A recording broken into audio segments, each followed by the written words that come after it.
सुबह की वो पहली किरण जो हौले से गाल को छूती है, उसमें कुछ जादू होता है। ऐसा लगता है जैसे प्रकृति का पूरा जन्म चक्र हमारे सामने दोबारा शुरू हो रहा। और यही कारण है कि भारत की सबसे पुरानी उपासना परंपराओं में से एक सूर्य वर्शिप सिर्फ एक धार्मिक क्रिया नहीं बल्कि एक जीवन दर्शन है। नमस्ते दोस्तों, मैं हूं सचिन और आप देख रहे हैं भक्ति शक्ति विद सचिन। भारत के देवता सीरीज में आज हम पहुंच गए हैं छठे और बहुत ही अद्वितीय सेक्ट पर, सौरपंथ यानी सूर्य की उपासना।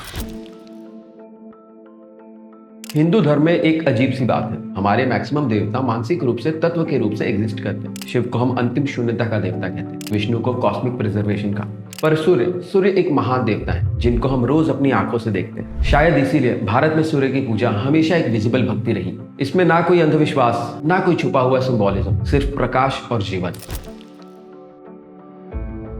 सूर्य की उपासना ऋग्वेद से भी पुरानी मानी जाती है। ऋग्वेद में 100 से ज्यादा सूक्ता सूर्य को समर्पित है। उनमें उनका संज्ञा दिया गया है, मित्र, रवि, आदित्य, भास्कर। हर नाम में एक अलग चमक है। पुराने भारत में जब सिविलाइजेशन सीधी घाटियों और नदियों के साथ बढ़ी, तब लोगों ने सबसे पहले सूरज को ही देवता माना, क्योंकि सूरज बिना धरती सिर्फ एक ठंडा पत्थर होती, न बीज उगता न परिवार टिकता। हिंदू थॉट में सूर्य को सिर्फ प्रकाश का देवता नहीं बल्कि चेतना का रूप माना है, यानी जो सोच को जागृत करे। इसीलिए सूर्य से जुड़े मंत्र जैसे तमसो मा ज्योतिर्गमय हमारे मन के अंधेरे को भी एड्रेस करता है, सिर्फ फिजिकल डार्कनेस को नहीं। सौरपंथ इसी फिलॉसफी से बना, एक ऐसी परंपरा जिसमें रोशनी का मतलब सिर्फ प्रकाश नहीं बल्कि सत्य है। पुरानी भारतीय राजनीति में सूर्य एक अत्यंत तेजस्वी देवता थे। रघुवंश, इक्ष्वाकु वंश और बाद में राजपूत किंग्स अपने आप को सूर्यवंशी कहते थे। उनके लिए सूर्य किसी काल्पनिक शक्ति का नाम नहीं बल्कि विक्ट्री और लेजिटिमेसी का सिंबल था, एक प्रत्यक्ष देवता जिसकी रोशनी सबको बराबर मिले, राजा हो या आम जनता। इसीलिए सौरपंथ का एक राजधर्म एंगल भी था। सूर्य की छवि सभी हिंदू मूर्तियों से अलग होती है। उनका रथ 7 घोड़ों से चलाया जाता है। ये 7 घोड़े 7 रंगों का स्पेक्ट्रम, 7 दिन और 7 धार्मिक एनर्जीज रिप्रेजेंट करते हैं। रथ को चलाते हैं अरुण, जिनका नाम ही लालिमा का प्रतीक है। यही वो उषा है जो आसमान को सुर्ख बनाती है। इसीलिए सूर्य की मूर्तियां वाकई लाल पत्थर या सिंदूरी रंग में बनाई जाती थी।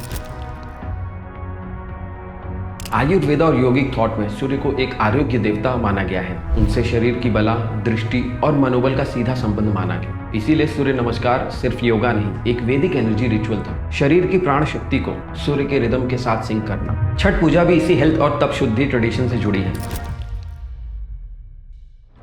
रामायण का एक बहुत सुंदर अध्याय है जहां श्री राम लंका युद्ध से थोड़ा पहले निराश बैठे होते हैं। तब अगस्त्य ऋषि उन्हें आदित्य हृदय सिखाते हैं। इस स्तोत्र को सूर्य का मानस अस्त्र माना जाता है, एक ऐसी प्रार्थना जो योद्धा को अंदर से स्थिर करे। और फिर है गायत्री मंत्र, जिसे पूरा भारत जानता है, जो एसेंशियली सूर्य की प्रार्थना है।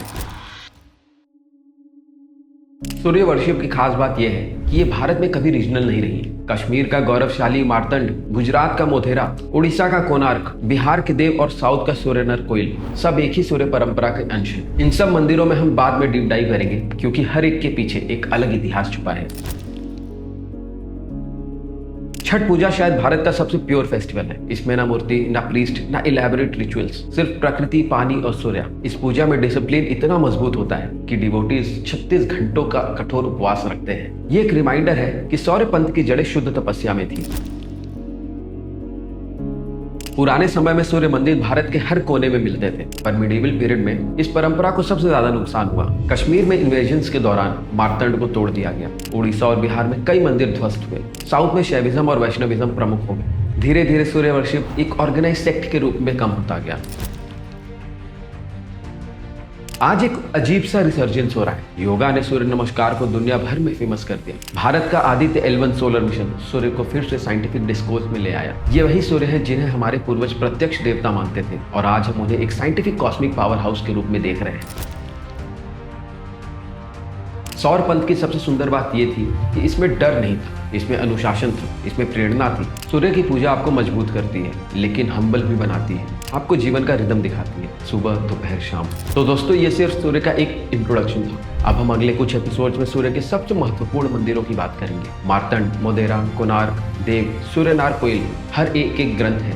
आप कौन सा सूर्य मंदिर सबसे पहले देखना चाहेंगे, कमेंट्स में बताइए। मैं हूं सचिन और आप देख रहे थे भक्ति शक्ति विद सचिन। मिलते हैं नेक्स्ट एपिसोड में। नमस्ते।